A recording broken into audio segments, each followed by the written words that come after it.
Mongolian president is in Washington for a state visit and met with members of the Congress this afternoon. Sandwiched between a rising authoritarian China and still very powerful Russia, Mongolia is the only nation in the vast expanse of territory conquered by the Genghis Khan in the 13th century that holds regular elections and lets power pass peacefully between rival parties.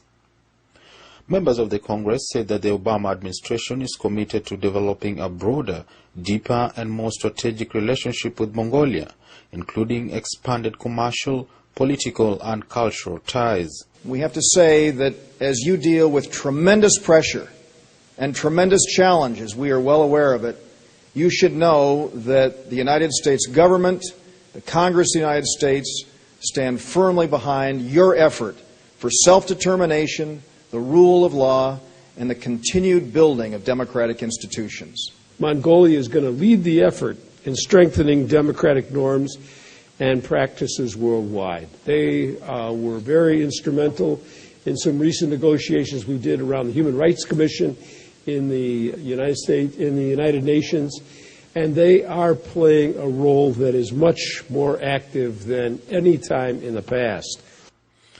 Efforts to secure a free trade agreement have gone nowhere, and U.S. investment in Mongolia is tiny, despite the country's bountiful natural resources and a big push by other countries, particularly China and Canada, to join what looks set to be minerals-driven economic boom.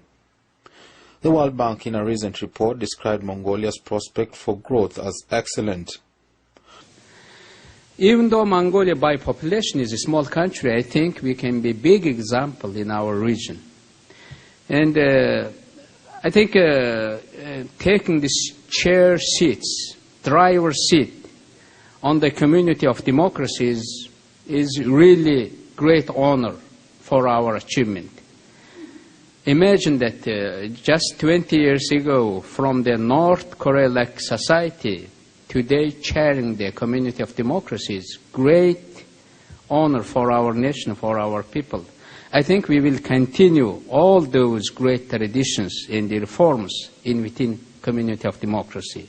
Mongolia has sent troops to support U.S. forces in Afghanistan and Iraq, and unlike China and Russia and the former Soviet lands of Central Asia, it has a vibrant free press, allows street protests, and does not routinely harass critics. Now, as my colleague says, we know that Mongolia has two very large and powerful neighbors. But we know of the phrase that you have, the third neighbor.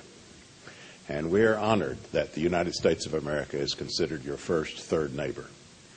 I appreciate the fact that you have many friends, but we want to be one of your best friends, and we consider that friendship very important. Vice President Joe Biden and Secretary of State Hillary Clinton are both due to visit Mongolia. Aaron Ocheng, Mark TV News.